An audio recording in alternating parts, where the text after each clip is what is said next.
slender as itself. The giraffe feeds high above the rest on the leaves of the acacia, apparently not bothered by the thorns around them.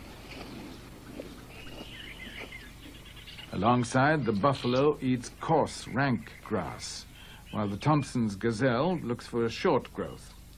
The zebra can chomp and tear with its powerful teeth and so make do with the strong, grassy stems, while the long, narrow face of the topee is designed to probe into the same long grass for the leaves that it prefers. The wildebeest, offered a choice, prefers short grass, but there are too many of them, packed too close, so they eat everything and then have to move on, leaving behind a land bare down to the dust.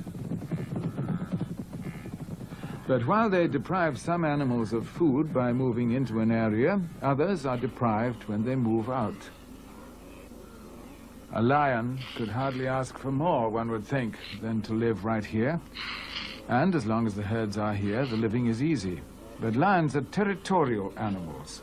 They live and hunt within a territory of anything up to 150 square miles, an area that traditionally belongs to the females, but is guarded by the males.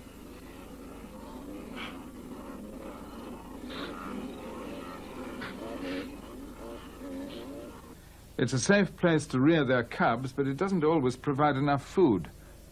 Soon the herds will be forced on in their search for food, and the lions will be left with their larder suddenly bare. With the wildebeest gone, the lions will be forced to hunt those species which do not migrate, smaller victims which the adults often neglect to share with the cubs. Consequently, when the herds move out, they are passing sentence on these cubs. Half of them will starve.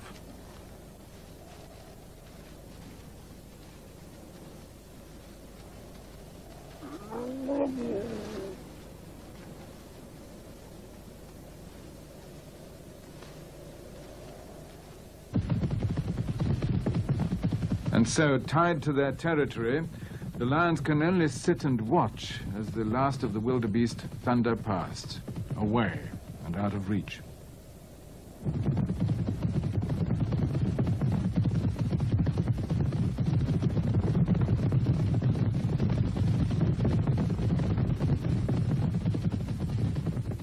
By July, the wildebeest have reached the western edge of the Serengeti. The land is drying up now, and the herds surge back and forth like a great tidal wave, staying close to the rivers and the pools that are shrinking away from them with every passing day.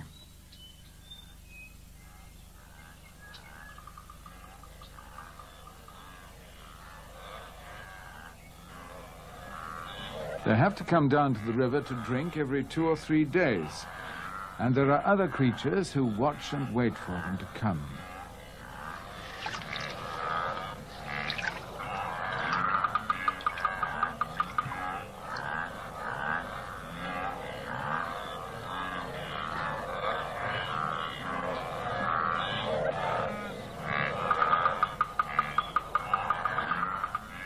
The wildebeest are nervous because lions often ambush them at drinking places.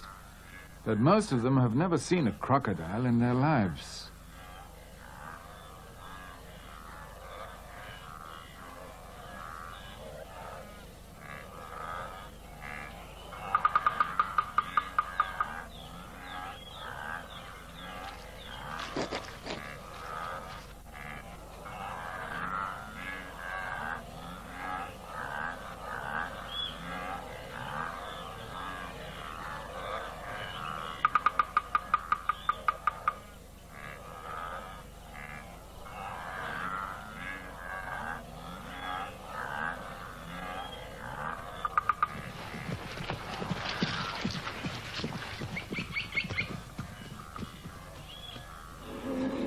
Fear fights with thirst, and thirst wins.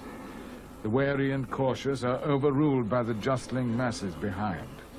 And this time they wade right in.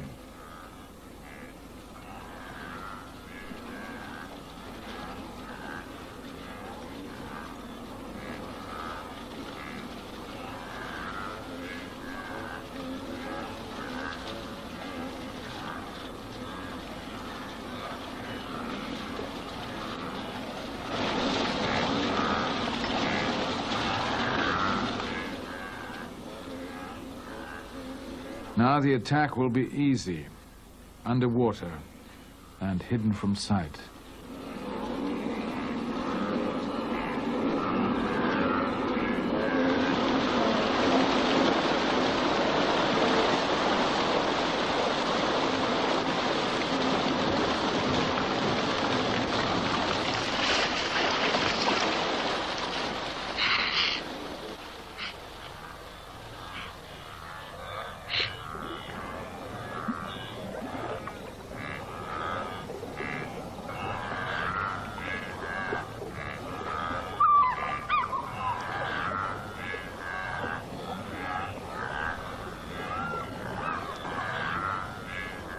A small price, really. One dead calf so that the others can drink. Crocodile teeth are ideal for gripping, but they cannot chew, so they have to tear the kill into pieces small enough to swallow.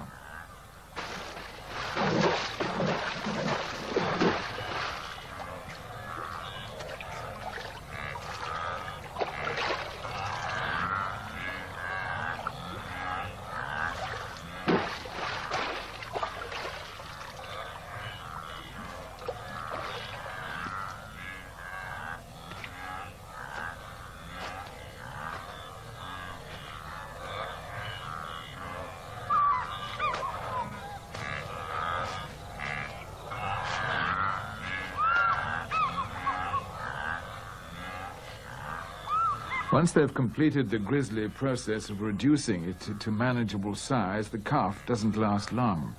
And the herd is still there, still thirsty. Perhaps the price will have to be paid again. Eventually the herds move on again, and the storks and the pelicans fly in. They've been watching the wildebeest because for them too the herds are a source of food. The animals trample some of the shallow pools to mud. The mud clogs the fish's gills. The fish come to the surface to breathe, and the birds pick them off.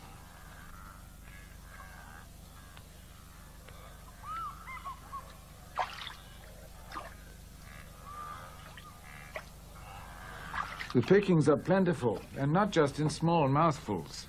Sometimes the animal's hooves tread on a catfish. It's battered and injured, and the marabou storks finish it off.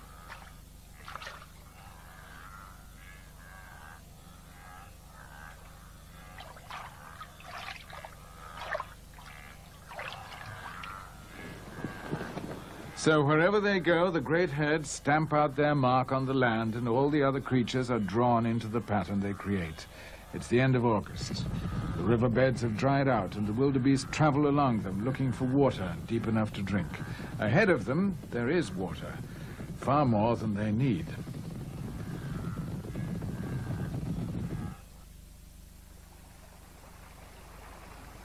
A 100 miles away, up in the hills, there has been a freak storm.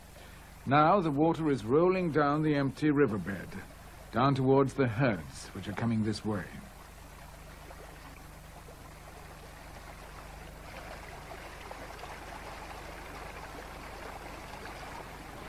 Within minutes, what was a small, dry gully has become a river, and one that the wildebeest have to cross.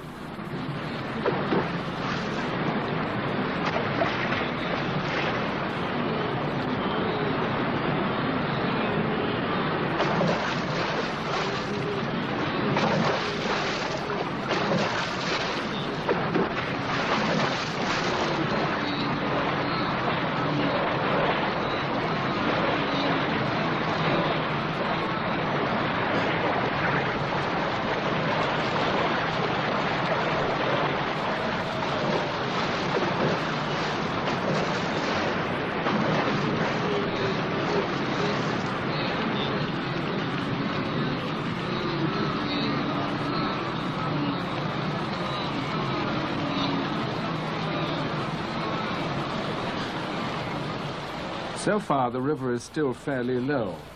The current not too fast, and wildebeest are good swimmers. But the water keeps rising. The current gets faster and stronger and starts to sweep them away one by one.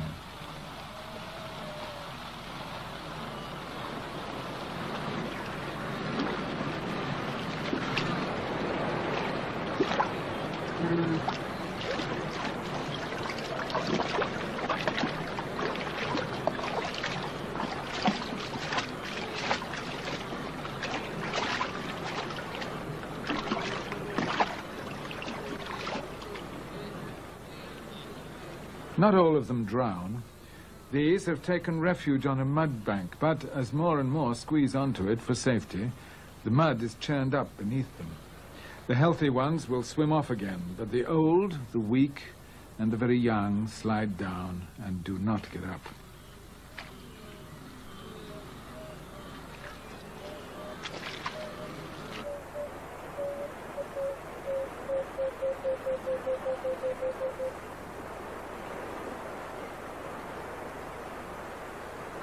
The animals have no choice. They have to cross, and most of them do.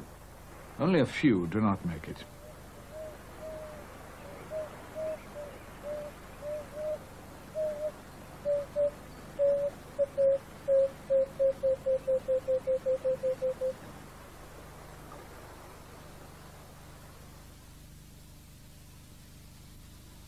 It looks like a massacre, but there are 1 million wildebeest on this trek. In the numbers in which these animals are born and die, this is a handful, a minor event on the long march. Just a few fallen by the wayside, left for the fish and vultures to pick down to the bones.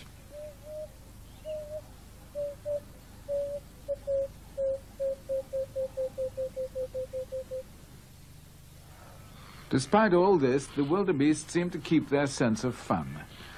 These young bulls have come across a cheetah. She can't hurt them. They're too many and too big. She has to settle for a mock charge.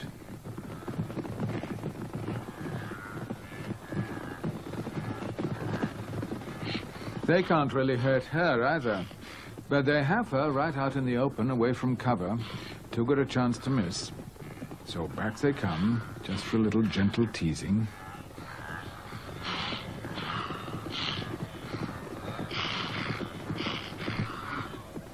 And all she can do is pretend somehow that they just aren't there.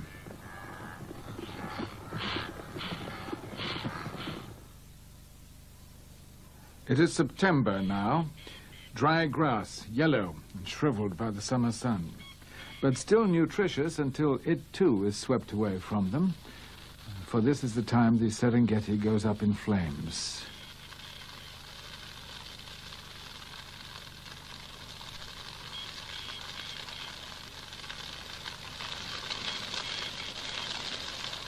The grass fires burn every year. They aren't a danger to the wildebeest. If the flames get too near, they can always move away. Only the smaller creatures suffer as the fires drive them out of hiding and as others arrive to take advantage of their plight.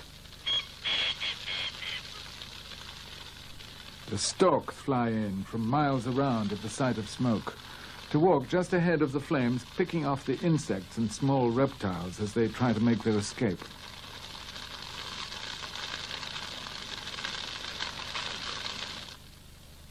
But although the wildebeest are in no physical danger, the grass they need is going. The smoke fills the plain. There is darkness in the middle of the day.